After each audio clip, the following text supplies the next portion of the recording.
Hola, hola, bienvenidos a Big Left. Viva Cristo Rey. Eh, Quería hacer este video caminando por el campo, que hay lugares tan lindos, pero está lloviendo muy fuerte y el viento norte que está fuertísimo, me impide que se escuche bien. Se escucha el viento y no la voz, y tengo que hablar cosas importantes que parecen conocidas pero no son conocidas.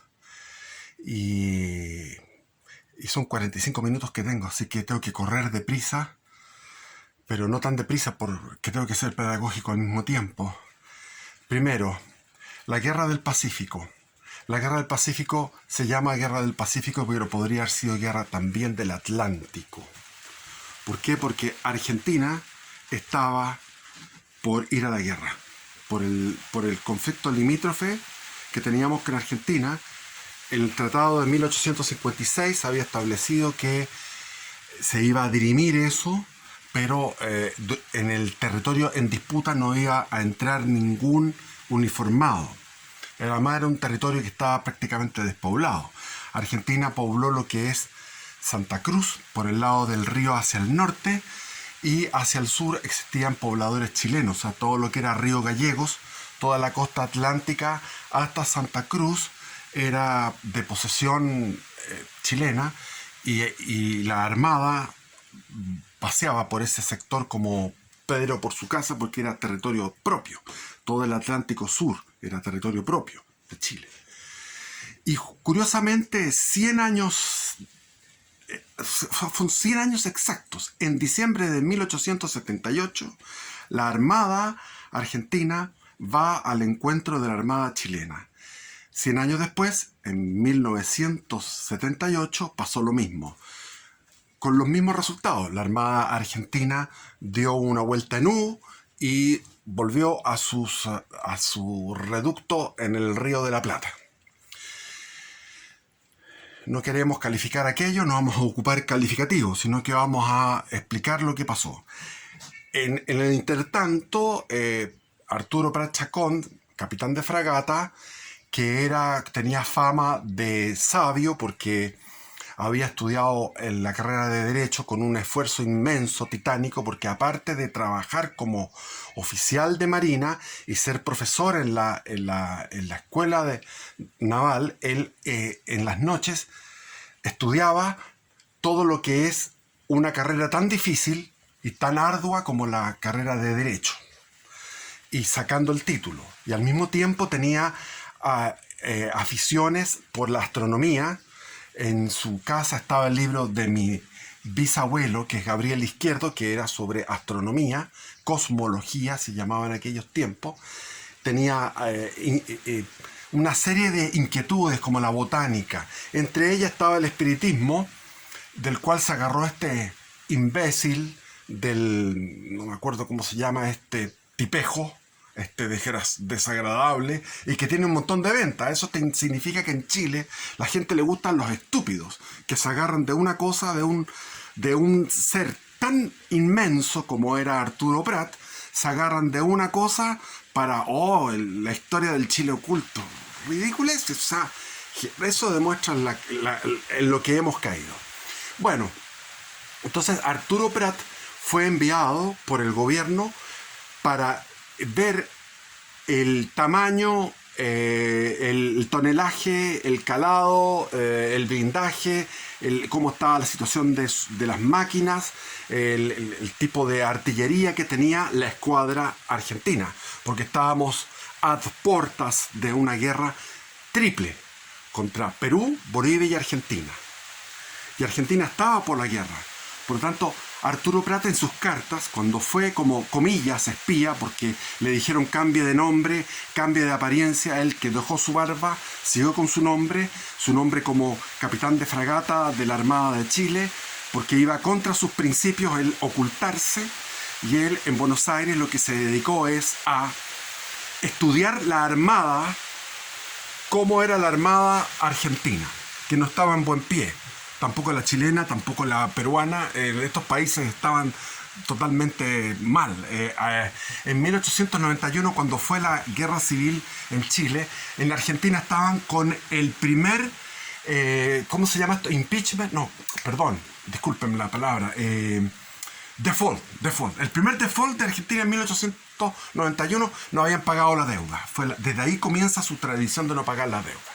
Entonces, Prat escribía cartas muy notables por su lucidez de estadista, por su visión a largo plazo geopolítica de un Chile que fuera ancho geopolíticamente, no angosto, débil, militarmente débil, porque tenemos lugares donde son 15 kilómetros de ancho, como en Puerto Natales, como por ejemplo el Paso del León, ahí en Cochamó, son 20, 30 kilómetros y estamos al otro lado. O sea, estamos hablando que una invasión es muy fácil cortar a Chile en varios pedazos. Y él hablaba de la profundidad estratégica de Chile. Y hablaba de que en la Patagonia, que tanto despreciaban los políticos de aquellos tiempos, en la Patagonia podía haber riquezas, no podía. De hecho, iba a encontrarse riquezas en el futuro que iban a ser importantes. Y esas riquezas eran nada menos que el petróleo. Y siguen encontrando gasoductos y petróleo en Argentina, en Vaca Muerta, que está al lado de Chile, y todo lo que era Comodoro de Rivadavia. Por lo tanto, él tenía una lucidez. Y estaba la clase política con miedo, tenían un miedo tremendo porque Argentina entrara en guerra. Por lo tanto, lo que se planteó en forma inmediata, apenas entramos en guerra por el incumplimiento del contrato, del tratado, se incumplió el tratado por Bolivia, de lo que, bueno, eso es materia de otro video. Hubo un incumplimiento contractual, un incumplimiento del tratado por parte de Bolivia, porque se sentía envalentonada Bolivia por estar aliado con Perú y arrastrar a Argentina. Entonces, lo que necesitábamos era una victoria rápida, contundente, contra la Armada Argentina, y la Armada Argentina estaba, contra la Armada peruana. Una vez que habíamos entrado, el 5 de abril entramos en guerra, y desde el 5 de abril todo lo que fue una organización de un ataque sorpresa a el puerto del Callao. ¿Con qué finalidad? Eliminar ahí al monitor Huáscar y a la fragata artillada gigante, que era los dos blindados, el Huáscar y la Independencia. El Huáscar tenía un andar de 11 nudos, la Independencia tenía 13 nudos, la Independencia tenía 2.000 toneladas de peso, el Huáscar tenía 1.130 toneladas, tenía un cañón, una torre giratoria con cañones de 300 libras, más 2 cañones de 70 atrás en popa, y la Covadonga tenía 22 cañones de 150, más uno en proa que era de 250 libras. ¿Qué más? Eran poderosos esos dos blindados, y estaban siendo reparados, y estaban también buscando artilleros, porque los artilleros del Huáscar eran chilenos. Entonces, al entrar en guerra, esos chilenos fueron expulsados por razones obvias, y esos chilenos pasaron a la Armada chilena. Entonces, la idea era un golpe rápido, pero Chile estaba en democracia, y la democracia significaba opiniones públicas. Estaba Benjamín Vicuña Maquena, que hablaba y era el portavoz de toda la parte de la opinión pública. Había discusiones, estaba el Senado, estaba la Cámara de Diputados, estaba la vida republicana.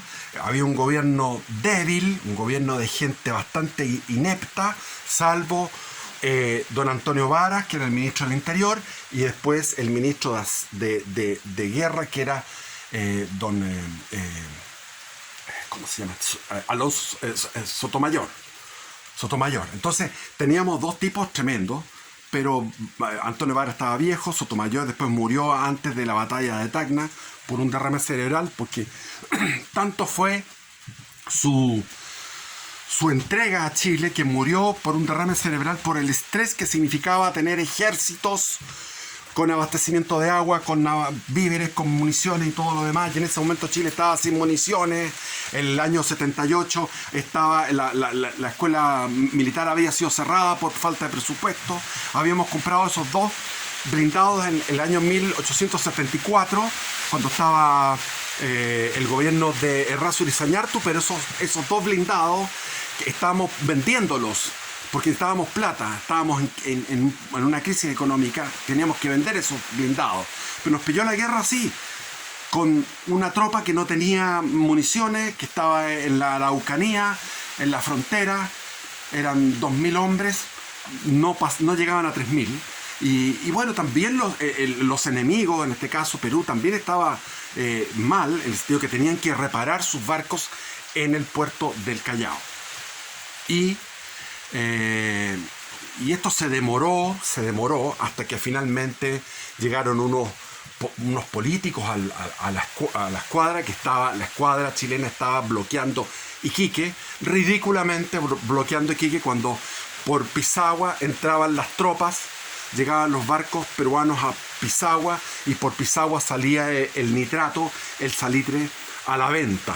Por lo tanto, el daño que se estaba haciendo con bloquear con toda la escuadra en Iquique era una sobredimensión. ¿Para qué tenemos a toda esa escuadra, que era superior a la escuadra en número y en potencia a la escuadra peruana? ¿Qué sacábamos con tenerla en Iquique si en Arica se estaban artillando, el puerto de Arica se estaba artillando, Pisagua estaba siendo artillado y todo el flujo entre el Callao y esos puertos era sin interrupción? Por lo tanto, Williams Rebolledo, que era el almirante, que era un almirante viejo que había participado en la guerra de España,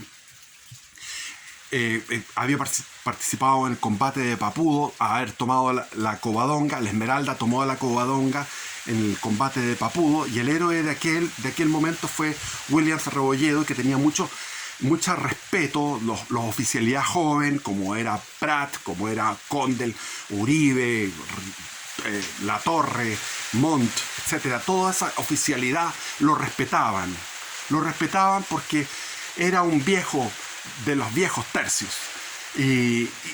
pero estaba con su cerebro no tan alerta porque ya estaba viejo, y esto de concentrar la escuadra ahí en Iquique era una cosa absurda. Pero llegaron estos políticos a decirle, bueno, ¿y cuándo va a atacar el Callao? Y le picaron la guía, le picaron el amor propio, y él dijo, vamos, organicemos. Se organizó en forma secreta para atacar el Callao y zarpó el día 16 de mayo la escuadra casi en su totalidad a atacar el Callao con intenciones de tirar torpedos. La Aptao, que es una de las corbetas, la Aptao iba a ser ocupada como una especie de, tiene un nombre eso marino, que es cargada con dinamita para el puerto, etcétera. Tenían todo un plan fantasioso para destruir el Callao, bombardearlo y destruir toda la flota peruana en el puerto, como había sido en la famosa guerra de la Confederación Perú-Boliviana, que lo hicieron así los chilenos. Fueron y atacaron el Callao en forma inmediata y solucionaron el problema marítimo. Había que solucionar el problema marítimo y Chile tenía superioridad marítima.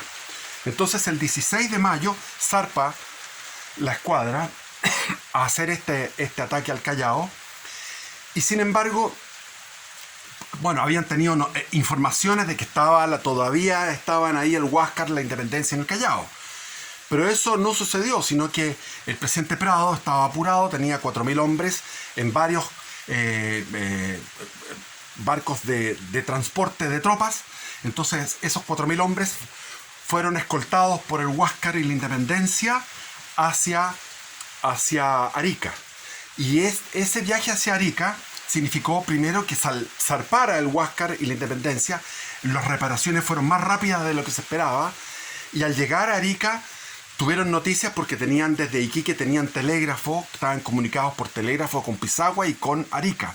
Entonces llegó desde Iquique en ese momento era peruano, 100% peruano, y en ese momento el telégrafo comunica que la escuadra había zarpado de Iquique y quedaban dos naves que eran vejestorios. Estaba la Esmeralda, que tenía 850 toneladas de madera antiquísima, era de 1854 de fabricación, con un andar óptimo de 6 nudos, pero tenía un andar de 4 nudos. La Covadonga era una goleta prácticamente, era una nave pequeña con 2 cañones de 70 y un andar de 5 nudos. La Esmeralda tenía, ¿cuántos eran? 8 cañones, algo así, cañones de 40. Sí, algo así, unos cañones por los lados que eran cañones de 40 muy débiles. Entonces era pan comido. Inmediatamente surgió el plan. El plan en Arica fue con el presidente Prado, con el almirante Grau, era muy sencillo. Llegar a Iquique, en Iquique, bueno, tenían que llegar a Pisagua, descargar en Pisagua víveres y municiones, de ahí ir temprano, el 21 en la madrugada, liquidar a la Esmeralda, liquidar a la Covadonga en una hora, y de ahí seguir hacia Antofagasta, porque los espías peruanos comunicaban desde Antofagasta que iba a llegar un cargamento de 2.500 hombres, soldados que iban sin custodia, sin guarnición, sin buques escolta, y iba también un cargamento de municiones, cuantiosas municiones que iban a Antofagasta para reforzar al ejército chileno. Por lo tanto, el plan era perfecto, y la torpeza del almirante también era perfecta, porque dejó desprotegido no solamente Antofagasta, sino que Coquimbo hasta Valparaíso. O sea, el Huáscar y la Independencia podían llegar hasta Valparaíso bombardeando, o si querían hasta Talcahuano. Tenían toda la costa chilena para hacer lo que quisieran, y podían capturar esos envíos de tropas, 2.500 en el mar, capturar los envíos de municiones, bombardear las aguas resacadoras de agua que proveían de agua potable al ejército en Antofagasta, dejarlos sin agua potable, etc. También pasar por Tocopilla antes. Entonces el plan era perfecto. ¿Qué pasó? A las 4 de la mañana en Pisagua zarpa toda la tripulación despierta del Huáscar y la Independencia, y van a toda máquina hacia Iquique para llegar al amanecer. A las 7:10 minutos, un vigía de la Covadonga, que estaba más hacia el norte, miró y dijo: humos al norte. Inmediatamente la alarma. Condel, que estaba ahí, sale con su catalejo a mirar y no entiende qué barcos podían ser. Sin embargo, había gente chilena que había trabajado en esos barcos como contratados ahí de artilleros, y ellos miraron y dijeron: ese es el Huáscar, esa es la Independencia. ¿Por qué? Porque van con los palos pelados, porque no llevan velas, por la cantidad de humo a lo lejos. Un buen marino ve muchas cosas a lo lejos. Yo me acuerdo cuando era pescador artesanal, había un marinero antiguo, un pescador antiguo, que miraba una boya y yo no veía nada en el horizonte, pero veía una boya que era de 1 metro y a la lejanía de varias millas, y eso es el ojo del marino. Inmediatamente alarma, se comunica a Prat. Prat ya intuía esto. ¿Por qué lo intuía? No quiero detenerme porque veo como el tiempo pasa y todavía no me meto en el combate, y voy en 18 minutos. Entonces todavía no llego al combate, me cago en la grandísima puta que me parió, que el tiempo no da con este celular, porque esto es para 2 horas de descripción del combate. En fin, en ese momento hay comunicación entre Condel y Prat por medio de banderas, por una bocina también. Se habla de qué es lo que se va a hacer. Prat va y se viste de parada a su tripulación, vestidos de parada para entrar en combate. Les da la arenga que todos conocemos. Todos conocemos la arenga de Prat. Y apenas estaba terminando la arenga, viene un cañonazo del Huáscar que va entre 2 aguas, que fue disparado entre la Esmeralda y la Covadonga. Ese cañonazo era una señal de advertencia y de llamado a rendición. Por otro lado, desde el pueblo salió toda la gente de Iquique a la playa a mirar esto, y salieron las guarniciones con cañones para instalar cañones en en la playa, en los montículos de arena, detrás de los montículos con cañones de 90 milímetros, de 9 milímetros, perdón, de 9 milímetros. El general Buendía, que era el encargado el jefe de la zona militar del Tarapacá. Prat ve inmediatamente el problema, quiere mover la Esmeralda y viene un reventón de la caldera. El ingeniero Hyatt sube arriba y dice, mira, estamos sin fuerza. ¿Cuánto puede andar? Un nudo, 2 nudos. Bueno, a un nudo, 2 nudos fue a poner la Esmeralda entre el Huáscar y la población, de tal manera que el Huáscar tenía que disparar por elevación y no podía disparar muy a ras porque podía llegar a la población. Por elevación llegaban los tiros arriba de la población, que eran cerros pelados. Es si ustedes conocen Iquique, lo pueden ver, son unos cerros que estaban pelados en aquellos tiempos, pero ahora están llenos de población, pero la población estaba en el bajo. Por lo tanto, los tiros tenían que ser hacia la altura, y eso impedía que el Huáscar pudiera ejercer todo su poderío de artillería.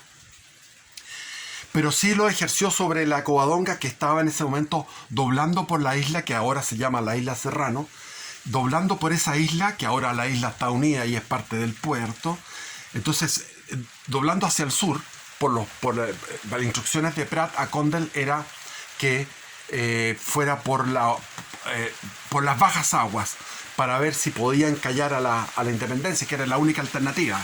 Y Prat había dado este plan, lo tenía urdido desde antes, porque él sospechaba, y como les dije, no podría empezar a contar todas las conversaciones. Prat fue dejado ahí. Prat quería lucha, quería ir con la escuadra al Callao, pero Williams Rebolledo lo consideraba un intelectual. Por lo tanto, como era un intelectual y era un tipo soñador o qué sé yo, lo dejó ahí. Porque en aquellos tiempos ser un tipo valiente era un tipo que era bueno para las mujeres, para el trago y amatonado. Y Prat no era así, era un tipo muy sobrio, quitado de bulla. Por lo tanto, no era aconsejable llevarlo al fragor de la batalla, lo dejó ahí vigilando. Y Prat le dijo, si llegan a venir, voy a abordar el Huáscar. Y Condell va a tener que ir por las aguas para ver si se encalla la Independencia. Es decir, el plan se ejecutó. Ahora el Huáscar en su momento, antes de empezar a disparar fuertemente contra la Esmeralda, disparó un cañonazo doble con su torre giratoria que dio certero sobre la Covadonga cuando iba escapando de la Independencia. Ese fue un golpe que atravesó el barco de babor a estribor y, haciendo un forado de 1 metro de diámetro, le quitó las 2 piernas al cirujano Videla, que era el cirujano que tenía la embarcación. Lo dejó sin las 2 piernas, desangrándose y muriendo, junto con otros 2 más tripulantes, que fueron las bajas que tuvo la Covadonga. A todo esto tuvieron que tapar eso con sacos, se iban llenando de agua, iban haciendo mucha tripulación, sacando con baldes de agua, con las bombas. Las bombas se ocupan con la máquina a vapor, pero no podían ocupar la máquina a vapor para bombear el agua porque tenían que huir. Y detrás venía la Independencia con un tonelaje de 2.000 toneladas y iba persiguiéndola. Pero lo que hizo Guillermo Moore, que era el jefe de la Independencia, el jefe peruano, fue por el paralelo. Y él no tenía para qué perseguirla ni ir hacia espolonearla. Realmente cometió un error, porque él, con el andar que tiene de 13 nudos, en comparación con el andar de la Covadonga de 5, él podía perfectamente ir en paralelo, lejos de la costa, cañoneándola, desbaratándola, y finalmente en algún momento podría haberse acercado. Pero la impaciencia por liquidar aquello rápidamente y seguir camino hacia el sur lo llevó a cambiar de estrategia y de ir en paralelo por alta mar, digamos, desde dentro de mar, disparándole a la Covadonga, causándole múltiples daños con toda la artillería que que son 22 cañones por banda de babor, tendría que haber tenido unos 10 cañones disparando por lo menos. Los daños eran severos. Se fue a seguir las aguas, seguir la estela de la Covadonga y desde ahí tratar de espolonearla, arriesgando a ese acorazado que era el más grande de la Armada del Perú, el 50% del poderío del Perú, arriesgándolo a encallarse. En la proa tenía la Independencia un cañón de 250 libras que iban maniobrándolo para disparar hacia la popa de la Covadonga, que estaba a alrededor de 200 metros. La distancia era de 200 metros. Sin embargo, el que llevaba el timón era Carlos Condell y los puso a 4 excelentes fusileros con excelente puntería para esos 4 excelentes fusileros ir liquidando a los artilleros, porque ese cañón de proa de la Independencia no tenía protección blindada, por lo tanto iban muriendo los artilleros, iban provocando una mortandad de artilleros y no podían ocupar el cañón de proa. Guillermo Moore más aún enojado. A todo esto, en la playa Cabancha zarparon lanchones con artillería dentro de las lanchas, que era el ejército que había zarpado desde la playa Cabancha para atacar y tomar al abordaje la Covadonga. Fueron repelidos por el fuego de fusilería y de artillería. Finalmente, todos sabemos la historia.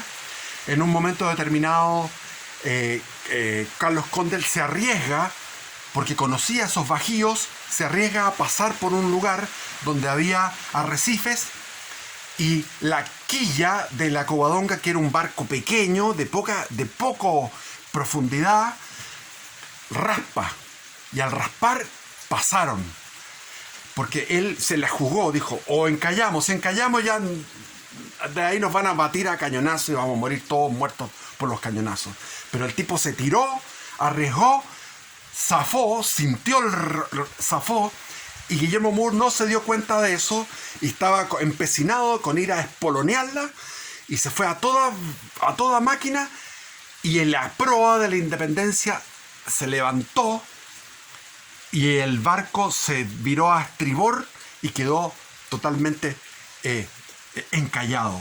El 50% del poderío naval peruano había perecido en ese momento, y se dio vuelta, giró Carlos Condell y empezó a cañonear para que se rindieran.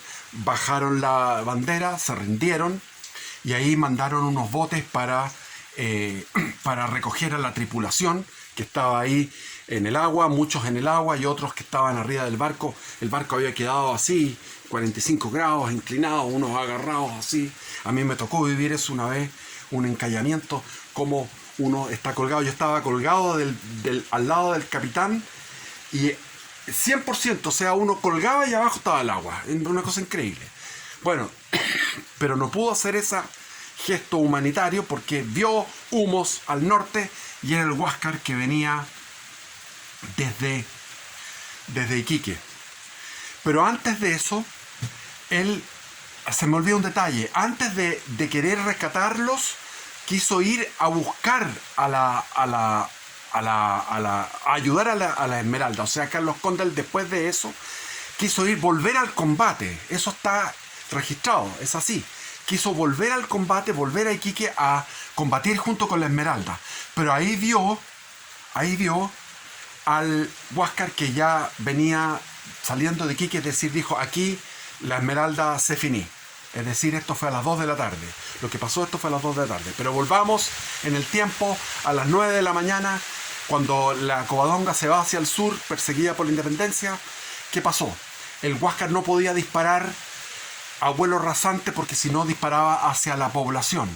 Por lo tanto, los disparos estuvo 1 hora y media disparando sin poder dar en el blanco solamente una vez, que se declaró un incendio y lo tuvieron que apagar.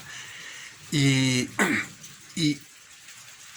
qué pasó? Lo que pasó fue que Buendía, al poner artillería de tierra bombardeando desde una distancia de 150 metros desde la playa, bombardeando a la Esmeralda por el lado de estribor, bombardeándola, significó eso una cantidad de pérdidas humanas muy grandes.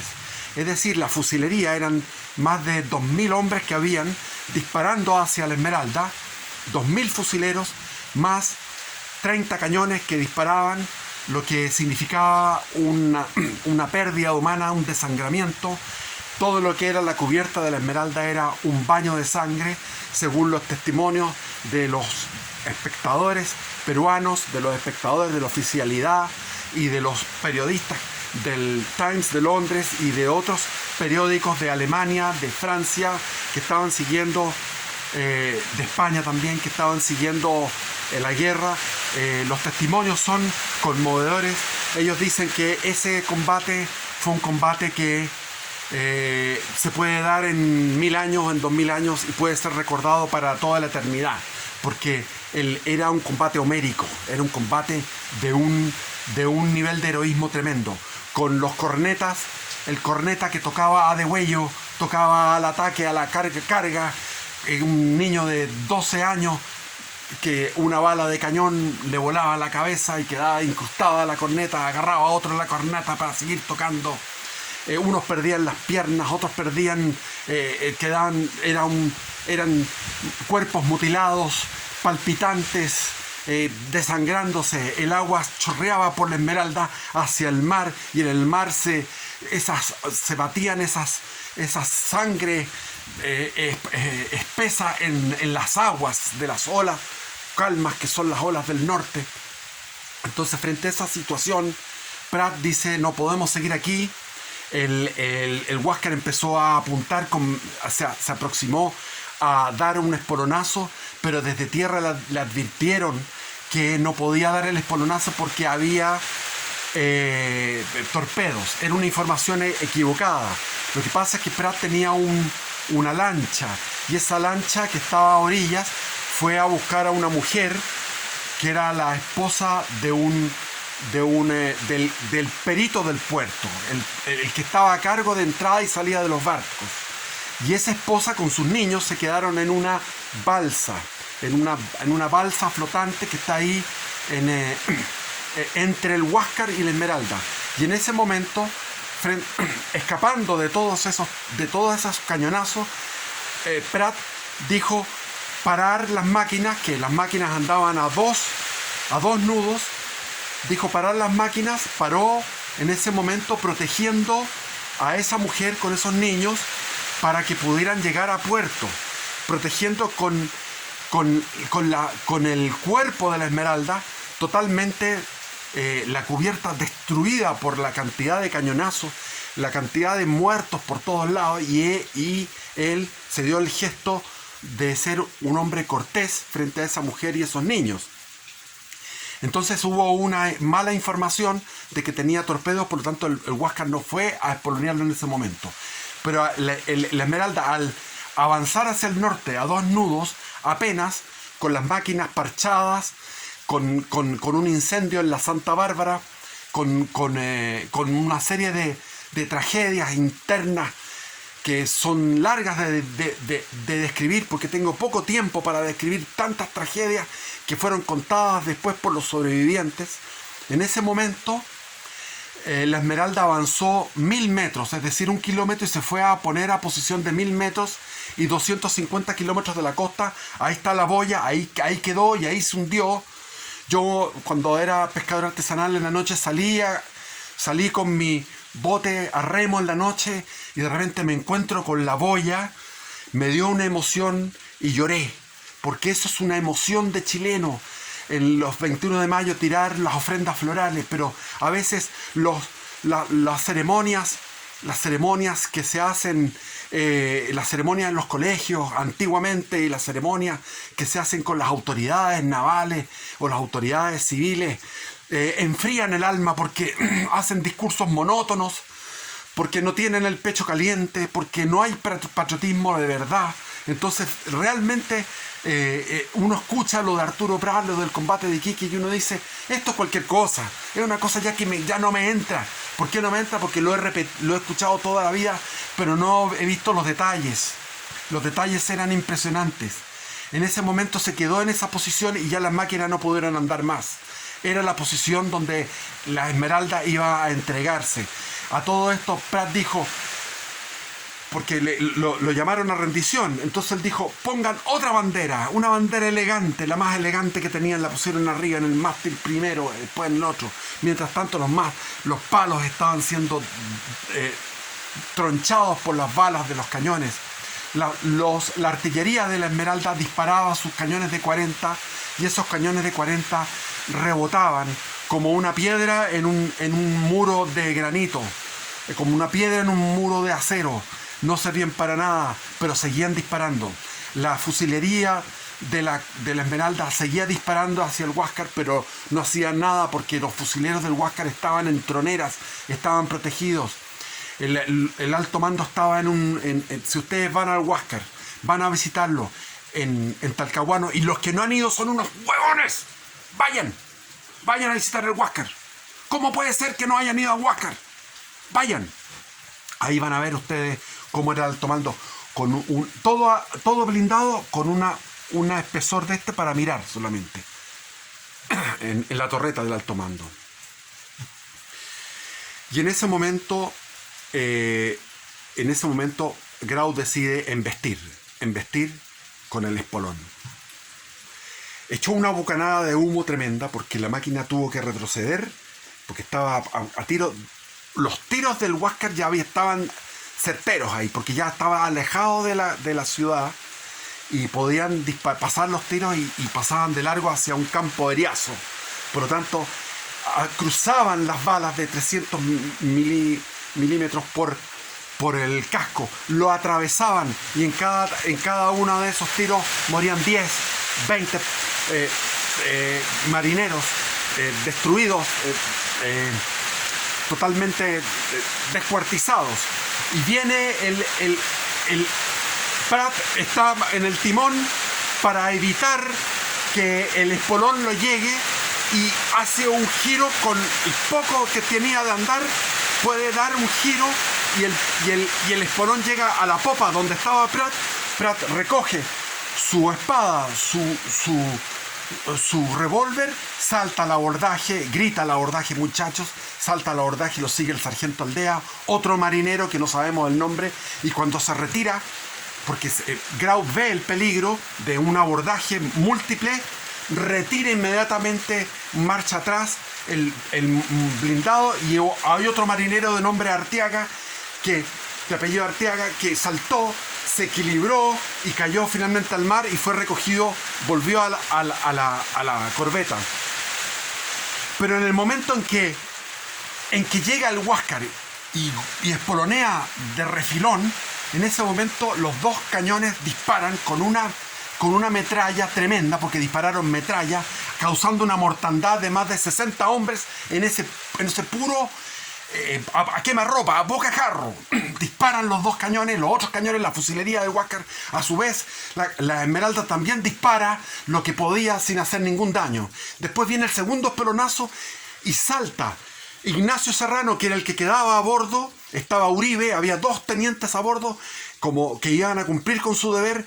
Ignacio Serrano salta con 12 marineros y estaban preparados ya en el segundo espolonazo, que no pudieron evitar que el espolón llegara al centro. No pudieron, porque ya no daban las máquinas para hacer ningún giro con el timón.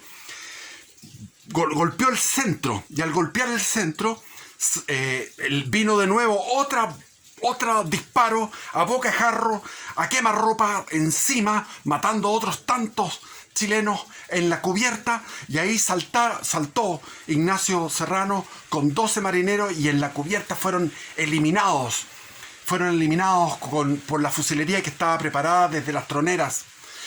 A todo esto Pratt había sido ya ultimado, y el sargento Aldea estaba con múltiples, como con 10 tiros en el cuerpo. Ignacio Serrano lo llevan. Ignacio Serrano le dispararon en los genitales, varios impactos en los genitales y en el vientre, por lo tanto sangraba profusamente. Lo llevaron compadecidos, lo llevaron a una atrás, y él estando atrás solo, pescó una lámpara. Nadie puede entender cómo lo hizo. Cogió una lámpara que había ahí y la derramó para que se incendiara el Huáscar, para que se incendiara, y él se quemaba vivo, y se quemó vivo por Chile. Mientras tanto, en la Esmeralda todo el rato, durante estas 5 horas, el grito de ¡Viva Chile! Durante las 5 horas, ¡Viva Chile! ¡Viva Chile! ¡Viva Chile! ¡Viva Chile! El marinero que saltó a comprar también acribillado a balazos. De los 12 marineros que iban con Serrano, 3 saltaron al agua porque era un suicidio y fueron nadando y los recogieron de la Esmeralda, que ya empezaba a hacer agua y empezaba a hundirse. No había necesidad de un tercer espolonazo, era innecesario. Por lo tanto, eso fue un acto de crimen de guerra y un acto de ira de parte del que también se habla del almirante Grau. El almirante Grau estaba emputecido porque no se rendían. Y ya con el segundo espolonazo, la Esmeralda se iba a hundir sí o sí. No tenía para qué seguir disparando. Se iba a hundir. Y los sobrevivientes iban a nadar. Pero se tiró con un tercer espolonazo. Y en el tercer espolonazo, otro cañonazo que más ropa. Y mientras tanto, la Esmeralda se fue hundiendo por la proa. Y la popa se levantó, y ahí el guardiamarina Riquelme, el que quedó a cargo fue el teniente Uribe, al mando de la Esmeralda con la bandera al tope, y el guardiamarina Riquelme dispara el último cañonazo mientras se hunde. Y en el agua todos gritando ¡Viva Chile! ¡Viva Chile! Mientras los iban a recoger en los botes, ¡Viva Chile! Esto enmudeció a todo el pueblo, pueblo peruano que vivía en Iquique, y a las tropas y en el Huáscar. Hubo un momento de silencio después del primer espolonazo. Entre el primer espolonazo y el segundo espolonazo hubo un momento de silencio profundo, porque el almirante Grau esperaba la rendición después del primer espolonazo. Y no se produjo la rendición, sino que más viva Chile. Después del segundo espolonazo, al ver que seguían peleando, vino el tercero y el hundimiento. Consecuencias inmediatas. El plan se desbarató. El Huáscar tuvo que continuó hacia el sur. Se encontró con la sorpresa de que la independencia se había encallado. Se encontró con la Covadonga, la quiso perseguir, iba con los sobrevivientes de la Esmeralda. De los 198, más un civil, sobrevivieron 57. Todos los demás murieron. Iban los sobrevivientes de la Esmeralda a bordo del Huáscar, y después recogió a los sobrevivientes de la Independencia, que fueron todos, la tripulación completa. Prácticamente hubo 2 o 3 muertos y algunos heridos. Y con toda esa carga humana que tenía, que pesaba, porque eran 250 personas más, le preguntó al cirujano de la Esmeralda, porque lo encontró que era confiable, y el cirujano le dijo: no, si el andar de la Covadonga son 10 nudos. Se lo dijo de puro ignorante, ni siquiera quiso engañar a Grau. Grau dijo: 10 nudos, no puedo, de aquí a la noche no la alcanzo. Circunstancias que la Covadonga iba haciendo agua, iba a 3 nudos, y llegó a Tocopilla al día siguiente, y de Tocopilla llamaron un remolque, la remolcaron a Antofagasta, y Grau perdió tiempo precioso con todo esto quemó el casco de la Independencia para que no fuera utilizado por los chilenos, y finalmente el día 26 de mayo se hace presente en Antofagasta, y ahí se produce un combate donde nuevamente se muestra lo que pasó. Es que el combate de Iquique fue realmente lo que dio el éxito. O sea, materialmente Perú perdió el 50% de su poderío naval, y moralmente Chile fueron voluntariamente a matricularse, a enrolarse para el ejército, de la marina, todos los chilenos, porque dijeron, seguimos el ejemplo de Prat. Prat fue el alma de Chile. Fue el alma, el ejemplo de Prat fue el ejemplo de Prat y de todos los marinos de la Esmeralda, fue lo que insufló el heroísmo que se presentó en todas las, en todos los, o sea, en toda lo que siguió a la guerra. Y la guerra fue una carnicería inútil porque ya estaba definida ese 21 de mayo. Moralmente y materialmente. Al tener la superioridad en el mar, estaba definida la guerra.